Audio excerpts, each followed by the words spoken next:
মানুষ মরে যাওয়ার পরেও যে 7টা জিনিস তার কবরে পৌঁছায় তার মধ্যে একটা হচ্ছে মসজিদান বানাহু। সে যে মসজিদ বানিয়ে গিয়েছে ওই মসজিদের সওয়াব। সুবহানাল্লাহ পড়েন। আপনি টাকা দিয়ে মসজিদ বানিয়ে দিলেন, ওই মসজিদে মুসল্লিরা নামাজ পড়ে, রোজাদাররা এসে ওখানে ইফতার খায়, তাহাজ্জুদ আদায়কারীরা তাহাজ্জুদ পড়ে, তাদের সওয়াবের কমতি হবে না, কিন্তু তাদের সওয়াবের একটা পার্সেন্টেজ সওয়াব যে ব্যক্তি মসজিদ বানালো তার আমলনামায় আল্লাহ ঢুকিয়ে দেয়। এজন্য বেশি বেশি মসজিদ বানাতে রাজি আছেন তো? তাহলে মসজিদ আবাদ করার প্রথম মাধ্যম হচ্ছে মসজিদ বানানো। 2 নম্বর মাধ্যম হচ্ছে মসজিদে যেয়ে জামাতে সালাত আদায় করা। জামাতে সালাতুল জামাআ তাফদুলু সালাতাল ফাযযি বি27 দারাজা। ঘরে নামাজ পড়লে একা একা পড়লে যেই সওয়াব, জামাতে পড়লে 27 গুণ বেশি সওয়াব। সুবহানাল্লাহ বলতে পারলেন না? হে নামাজি আমার ঘরে নামাজে পড়ো আজ, দিল মে তোমার চরণ তলে হৃদয় যায় নামাজ। হে নামাজি আমার ঘরে নামাজে পড়ো আজ, দিল মে তোমার চরণ তলে হৃদয় যায় নামাজ। পড়েন আল্লাহু আকবার। কি সুন্দর লিখেছেন কাজী নজরুল ইসলাম। মসজিদ কেমন যেন মসজিদ তার নিজের ভাষায় আল্লাহর কাছে কেঁদে কেঁদে ফরিয়াদ জানায়, আল্লাহ নামাজিরা আমার ঘরে আসে না, কি সুন্দর টাইলস, কি সুন্দর মুসল্লা, কি সুন্দর এয়ার কন্ডিশন, সব আছে কিন্তু মুসল্লি নাই, ঠিক কিনা? মসজিদগুলো আল্লাহর কাছে ফরিয়াদ জানায়। এজন্য আমরা যেন মসজিদমুখী হই। কি মুখী? আওয়াজ করে বলতে হবে, কি মুখী? মসজিদমুখী। তাহলে মসজিদ আবাদের 1 নম্বর পদ্ধতি মসজিদ বানানো। 2 নম্বর মসজিদে বেশি বেশি যে জামাতে সালাত আদায় করা। 3 নম্বরে মসজিদের সাথে সম্পর্ক জুড়ে দেওয়া, হৃদয়টা যেন সবসময় মসজিদের সাথে লেগে থাকে। আল্লাহর হাবিব সাল্লাল্লাহু আলাইহি ওয়াসাল্লাম বললেন, সাবআতুন ইউযিল্লুহুমুল্লাহু ফি যিল্লিহি ইয়াওমা লা যিল্লা ইল্লা যিল্লু। 7 শ্রেণীর ব্যক্তিকে আল্লাহ তাআলা কিয়ামতের দিন আরশের নিচে ছায়া দিবে, যেদিন আল্লাহর আরশের ছায়া ছাড়া কোনো ছায়া পৃথিবীতে থাকবে না। সেই দিনটা কি এই দিনের মতো? কিয়ামতের দিনটা আজকের এই দিনের মতো হবে? 50,000 বছর হবে। এটা লেন্থ, এটা ডিউরেশন। কাআন সাফসাফা লা তারা ফিহা ইওয়াজা ওয়ালা আমতা, লেভেল প্লেইং ফিল্ড, তামার জমিন। একটু কল্পনা করেন তো ওই দিনটা কত ভয়ঙ্কর। বাবা ছেলেরে চিনবে না ওই দিন, ছেলে বাবারে চিনবে না, স্ত্রী স্বামীকে চিনবে না, স্বামী স্ত্রীকে চিনবে না, পীর সাহেব মুরিদ চিনবে না, মুরিদ পীর সাহেবকে চিনবে না, নেতা কর্মীকে চিনবে না, কর্মী নেতাকে চিনবে না। হায় হায়, ইয়া নাফসি ইয়া নাফসি বলে কাঁদবে। সূর্যটা মাথার কাছে চলে আসবে, সূর্যের তাপে মাথার মগজগুলো গলে গলে নাকের ছিদ্র আর কানের ছিদ্র দিয়ে টপ টপ করে বেয়ে বেয়ে পড়বে। তৃষ্ণায় মানুষগুলো পাগল পাড়া, জিহ্বাটা বের হয়ে নাভি পর্যন্ত ঝুলতে থাকবে। সেদিন সবাই পাগলের মতো ছুটতে থাকবে, কোনো ছায়া নাই আল্লাহর আরশের ছায়া ছাড়া। আল্লাহর হাবিব বললেন, 7 শ্রেণীর ব্যক্তিকে আল্লাহ তাআলা আরশের নিচে ছায়া দিবেন। এর মধ্যে 1 শ্রেণীর ব্যক্তি রাজুলুন কলবুহু মুআল্লাকুন বিল মাসাজিদ, ওই ব্যক্তি যার হৃদয়টা সবসময় আল্লাহর মসজিদের সাথে লেগে থাকে। মসজিদের সাথে যার হৃদয় লেগে থাকে তাকে আরশের নিচে ছায়া দিবে কে? এজন্য মসজিদের সাথে যেন আমাদের হৃদয়গুলো লেগে থাকে।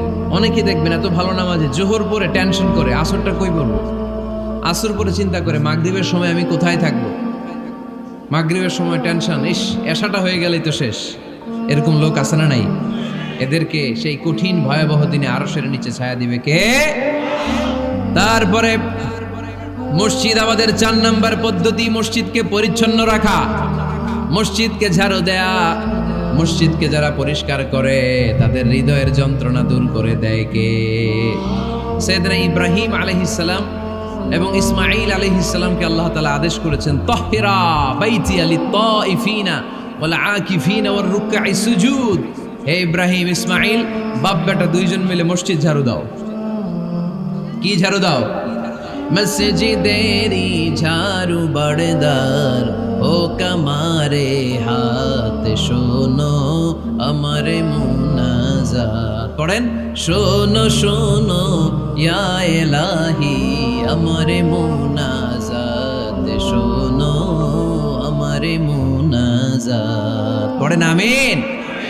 মসজিদ ঝাড়ু দেওয়া মসজিদ আমাদের অন্তর্ভুক্ত। আপনারা কেউ কোনোদিন মসজিদ ঝাড়ু দিয়েছেন নাকি? কে কে দিয়েছেন দেখি? সবাই সবাই মসজিদের খাদেম, মাশাআল্লাহ। আমিও দিছি মসজিদ ঝাড়ু, অনেক দিছি, মাশাআল্লাহ। আল্লাহ তুমি কবুল করো। যাদের হৃদয়ে বড় জ্বালা, ফ্যামিলিতে সুখ নাই, শান্তি নাই, তারা হৃদয়ে প্রশান্তি আনতে চাইলে এতিমখানায় যাবেন, এতিমের মাথায় হাত বুলিয়ে দিবেন, এতিমের মুখে খাবার তুলে দিবেন। আপনার হৃদয়টারে নরম করে দিবে কে?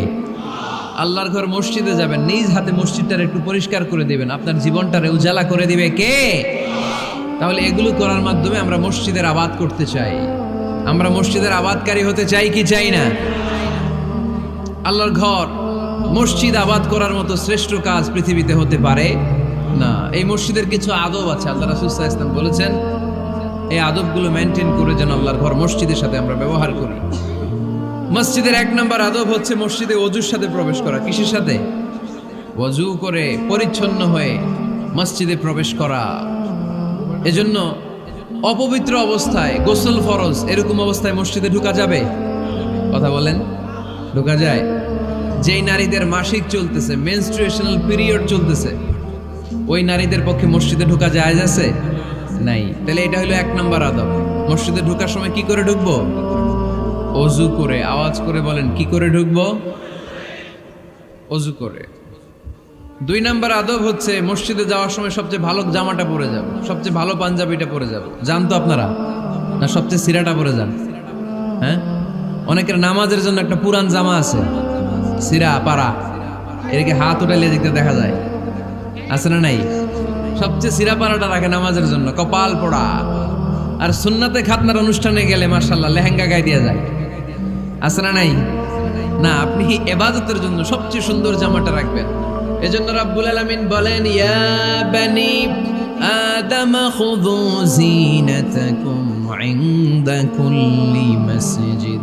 ও বনি আদম, তুমি যখন আল্লাহর ঘর মসজিদে ঢুকবা, ও বনি আদম, তুমি যখন নামাজের মুসল্লায় দাঁড়াবা, তোমার সবচাইতে দামি, সবচাইতে সুন্দর জামাটা গায়ে দিয়ে তুমি নামাজে দাঁড়াও।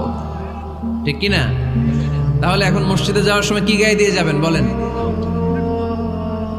খিতা করবেন? হ্যাঁ, মাশাআল্লাহ। হ্যাঁ, সবচেয়ে ভালো কাপড়টা আয়রন করে পারফিউম মেখে তারপরে আমরা যাব। রাজি আছেন তো? 3 নম্বর আদব হচ্ছে মসজিদে ঢোকার সময় বাম পা দিয়ে ঢুকতে হয়।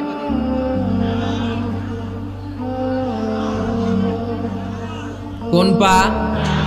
আরো জোরে। এদেরকে গুতা মারা লাগে, নাইলে আওয়াজ বাড়ে না। এরকম ভলিউম টাইট করতে হয়, ভলিউম হাই করলে আর পরে বাড়ে, এমনি বলতে চায় না। ঘটনা কি? হ্যাঁ, খায় নাই। বদরের যুদ্ধ হয়েছিল রমাদানে, কোন সাহাবী খায় নাই, না খাইয়া একেবারে সাইজ করে দিছে কাফেরদেরকে। আমরা না খেলেও আমাদের হৃদয়ে ইমানি শক্তি আছে না নেই? এই তো বোঝা যাচ্ছে ইমানি শক্তি আছে। এতক্ষণ আছিল কই? তো মসজিদে ঢোকার সময় কোন পা দিয়ে? এগুলো মনে থাকে আমাদের? ভুলা যাই আমরা, খেয়াল থাকে না তো এগুলা। এত কিছু মনের মধ্যে রাখলে এগুলো মনে থাকবে কেমনে? মসজিদে ঢোকার সময় কোন পা? আরো জোরে। বেরোয়ার সময় কোন পা? মনে থাকবে? মসজিদে যখন ঢুকবেন ডান পা দিয়ে ঢুকবেন, আর দোয়া পড়বেন, আউযু বিল্লাহিল আযীম ওয়া বিওয়াজহিল কারীম ওয়া সুলতানিহিল কদীম মিনাশ শাইতানির রাজীম। বিষ্ণু ইসলাম বললেন, যে ব্যক্তি মসজিদে ঢোকার সময় এই দোয়াটা পড়বে, শয়তান আফসোস শুরু করে। সে বলে, হায় হায়, আজকের দিনের জন্য, সারা দিনের জন্য তো তুই আমার ওয়াসওয়াসা থেকে বেঁচে গেলি। আজকের সারা দিনের জন্য তোরে আমি হারালাম, আজকের সারাটা দিন আল্লাহর পক্ষ থেকে প্রোটেকশন নিয়ে তুই বেঁচে গেলি। আজকের জন্য যা, কালকে তোরে আমি ধরবো। এজন্য এই দোয়াটা পড়ার দরকার আছে না? আউযু বিল্লাহিল আযীম ওয়া বিওয়াজহিল কারীম ওয়া সুলতানিহিল কদীম মিনাশ শাইতানির রাজীম। 4টা বাক্যের দোয়া। মুখস্থ করতে কষ্ট হলে যে ইউটিউবে চলে যাবে আজকেই, ওখান থেকে শুনে আপনারা মুখস্থ করে নেবেন। এই দোয়াটা পড়বেন, তাহলে ওই দিনের জন্য শয়তানের ওয়াসওয়াসা, টেম্পটেশন, প্রভোকেশন থেকে আপনি আল্লাহ তাআলার প্রোটেকশনে চলে গেলেন। সুবহানাল্লাহ পড়েন। তারপর আল্লাহর হাবিব বললেন, ঢোকার আগে আমারে সালাম দাও। পড়বেন, আসসালামু আলাইকা আইয়ুহান নাবিয়্যু ওয়া রাহমাতুল্লাহি ওয়া বারাকাত। এই দুইটা জিনিস যখন করে ফেললেন তখন ডান পা দিয়ে পড়বেন আল্লাহুম্মা আফতাহ লি আবওয়াবা রাহমাতিক, সুবহানাল্লাহ পড়েন। আল্লাহুম্মা আফতাহ লি, ও আল্লাহ আমার জন্য তুমি খুলে দাও আবওয়াবা রাহমাতিক, তোমার রহমতের দরজা। তার মানে মসজিদে ঢুকলে রহমত পাওয়া যায় কি যায় না? মসজিদে ঢুকলে পাওয়া যায় রহমত, মসজিদের বাইরে রহমতের কথা আল্লাহ বলে নাই। মসজিদের ভিতরে রহমত, কোথায় রহমত? কোথায়? মসজিদের ভিতরে রহমত আছে না? তার প্রমাণ মসজিদে ঢুকলেই শান্তি লাগে কেমন জানি, আর ঘুমে ধরে। মসজিদে ঘুমাইছেন কারা কারা দেখি? সবাই ঘুমাইছেন? আরে আমি কত ঘুমাইছি। জুমার নামাজের সময় যে কি ঘুম আসে, আসে আসে, কমন পড়ছে, একেবারে কমন পড়ে গেছে। ঘুম আসে কারণ রহমতের ঝিরি ঝিরি বাড়ি ধারা আল্লাহ তাআলা আরশের উপর থেকে নাজিল করতে থাকে। আর এই রহমতের কারণে হৃদয়টা প্রশান্ত হয়ে যায়, অনেকের ঘুমও চলে আসে, ঠিক কি না? এজন্য আল্লাহুম্মা আফতাহ লি আবওয়াবা রাহমাতিক, ও আল্লাহ তোমার রহমতের দরজাগুলো আমার জন্য খুলে দাও। এই দোয়া পড়লে রহমতের দরজা খুলে দেয় কে? আবার মসজিদ থেকে যখন বের হবেন তখন কোন পা দিয়ে? জোরে বলেন। বাম পা দিয়ে কি পড়বেন? আল্লাহুম্মা ইন্নী আসআলুকা মিন ফাদলিক, ও আল্লাহ তোমার কাছে আমি তোমার পক্ষ থেকে ফদল চাই, মানে রিজিক চাই। রিজিক দেয়ার মালিক কে? তার মানে খুব সোজা সাপটা কথা হচ্ছে, মসজিদের ভিতরে পাওয়া যায় রহমত, আর বাইরে পাওয়া যায় ফদল বা রিজিক। বাইরে পাওয়া যায় কি? রিজিক। মসজিদের ভিতরে রিজিক আছে, তার মানে সারাদিন মসজিদে বসে থাকলে রিজিক মিলবে। নামাজের সময় নামাজ পড়তে হবে, কাজের সময় কাজ করতে হবে, এটাই হচ্ছে ইসলামের বিধান। নামাজের সময় নামাজ, কাজের সময়। আমি প্রশ্ন করব, আওয়াজ করে উত্তর দেন। নামাজের সময়, কাজের সময়, নামাজের সময়, কাজের সময়।